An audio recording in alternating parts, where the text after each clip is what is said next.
Okay, so I got SmackDown on in the background if you hear it. This is my first movie review in like a while, and wasn't even gonna do it. Wasn't even a thought, but then I watched the movie itself after hearing about it so much and hearing about the, I guess, the Blake Lively stuff affecting the movie. Look, I like the first movie. I mean, if you remember, in my older videos before I moved, I had a poster of the first movie. It was a good, like when I was double-sided posters. That's the Blake Lively one. Well, I wanted the Andy Kendrick one, but that's what my buddy sent me. And the other side was just a cover of the movie with both of them. So yeah, and I ripped it moving here. So that's how big a fan I am of this movie, which I have in my collection somewhere. The second movie, this poster, start there. Not the super biggest fan of. First of all, why are they so tiny? Like, I suppose I get is that a martini glass? I get that, but why are they so tiny? A lot of yellow, woods and everything. I'm not a fan of. But yes, the actual like, and before we get to the actual movie, the Blake Lively stuff, I know the gist of why she's controversial. Like I've looked into it about this much, and then that will sort of affect my review of the movie, sort of. I'll explain when I get to it. And I also know that because of her whole thing, that they removed comments on the trailer.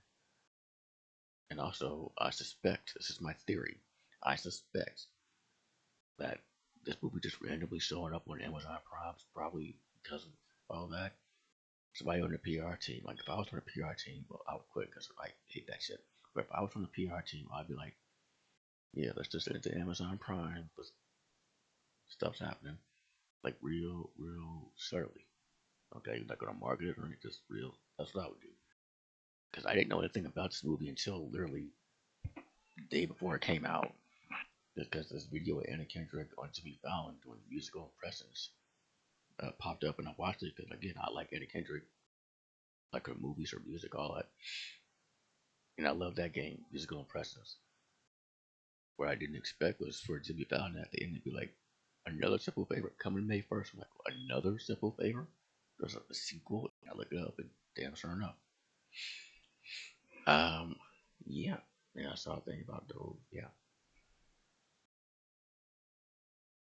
and I'm just getting to it now because I had a small problem with my Amazon Prime, but it's settled down, and I haven't used it in such a long time. Anyhow, um, now as someone who loved the first, I was fully like none of what I just said affected how I was going. I went into this movie, okay, like at all. I'm not one of those sort of people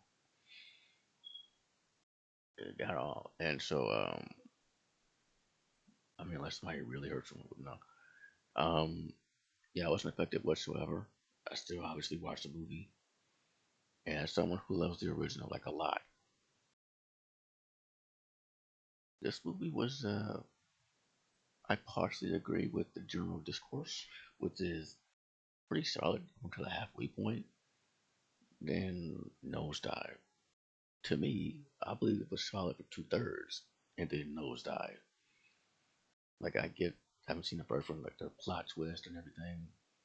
There's certain things that I really didn't think they would touch on again, but they not only did, but doubled down. Like, okay, I added some more lesbianism, but I did, I solicited consensual lesbianism. That wasn't sort of messed up, by which I mean extremely messed up. But yeah, the one thing I love from the original was the relationship between Anna Kendrick and Blake Lively. I didn't know what it was. What I did know is they care about each other. And I, about your thing, I don't know. I've seen other reviews, same thing. This movie, I'm like, okay, maybe they'll address that. Sort of. That's like the best part of this movie. When Anna Kendrick and Blake Lively have those conversations about their friendship,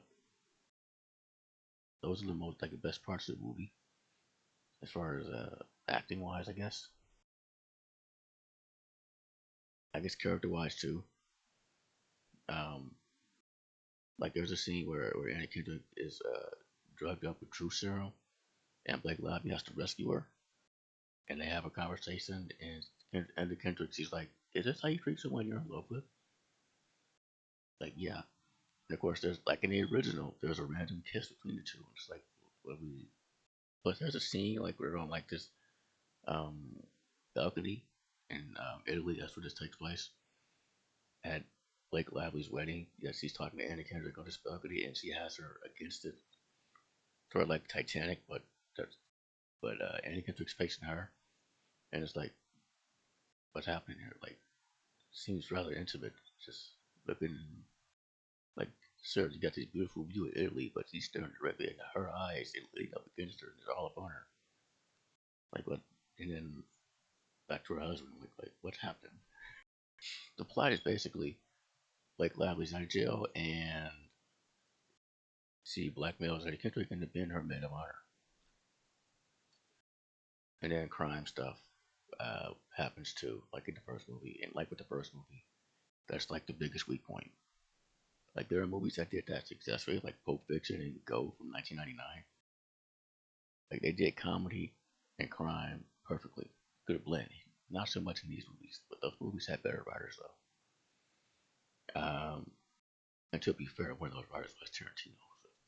But yeah, like the crime stuff is like was so boring to me. Like it was the only thing more boring than Blake Lively as Emily. Okay, like aside from her conversations with Anna Kendrick, and then the final twist at the end, like he seems disinterested, like like not genuine. I get it. This character sort of likes to hide her emotions or what have you, unless he's looking at Anna Kendrick, or unless he's talking about this favor she did. Which, by the way, you'll be hearing that word a lot in this movie: favor, or a simple favor, or another simple favor. They got all that in there a couple of times. Right, so it's like now by the end it was like, okay, we've done that. But yeah, I mean, I noticed too, like she doesn't really do anything as Emily. Like she's just sort of there. And giant hats. I don't I don't know. Um, but then Blake Lively as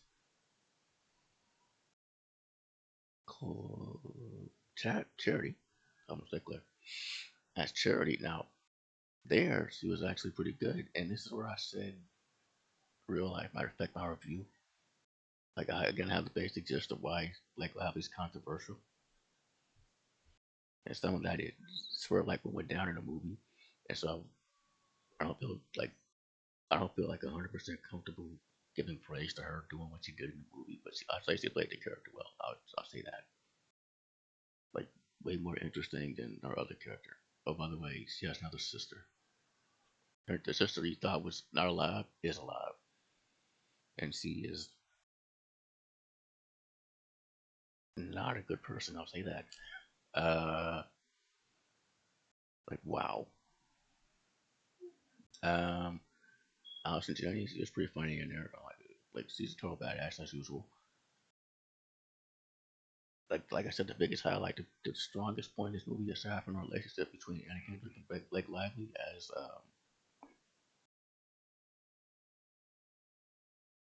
Emily, is the comedy. Like those are the best parts of the movie. The crime stuff, like you could have got from point A to point Z without the crime stuff. I think in both movies. Um, yeah, when it does the nosedive, move like just crazy shit after crazy shit, and it's like, what is this? Um, yeah, like again, I love the original, and it's not perfect by any means. It also has problems, but ooh, they seem minuscule compared to the problems in this movie. This is personal preference. I wasn't a fan of the music at all. Uh, Everything else is again like forgettable. Like the other acting, there's Oh yeah, her mother. They brought back, I get like Lively's mother, I guess. But she got recast or something. I don't. Whatever. She's drunk the whole movie, and you believe she's babbling nonsense, but no, it's just telling the truth. Uh, Allison Janney plays her aunt, and she's the movie's main antagonist. Even though the movie tried to tell you it's someone else, it's really not. Like it tried to tell you it's this dude that Blake Lively's marrying, but it's not like at all. I would even argue it's not even Allison Janney again. It's that sister. She's not a good person. Um, but yeah, this mafia dude, this boring mafia dude, uh, they build him up as this good-looking, uh, tough, like I said, mafioso dude you shouldn't mess with, and then he's murdered. Like at the end of like the first third, in a rather crazy way. I will admit, they shot him, and he found the fireworks was exploded, and I could not love that. And by the way, I caught the plot twist pretty early on. I wish I hadn't, because I was half joking. I was like, oh, you steal her sister. She's still around, and she's gonna fuck. Oh, she did fuck. Oh, I was correct. Ooh, okay. Damn. Like, yeah, it was obvious plot twist. The big one was obvious. Even the other one too, with about the husband. Like, I wasn't super surprised now it's revealed. And Blake Lively started actually doing a performance again. Like, yeah, I pretty much knew. Like, the interaction with that other dude. Like, it was obvious. Um, right on the subject, yeah, like, I did actually more gay in this movie than there is. A lot more gay in this movie between the girls and some with dudes. I suppose they deliver. It's not the way I thought. Yeah, movies. It's something, and it probably won't be getting this poster at all. And the way it ends, I suppose there's an opening for more of these. If I'm honest, I'm probably gonna watch them. But like, it just doesn't need more movies. But yeah, that's all. Like, basically, I'm here to say what you heard is true. The movies all over the place.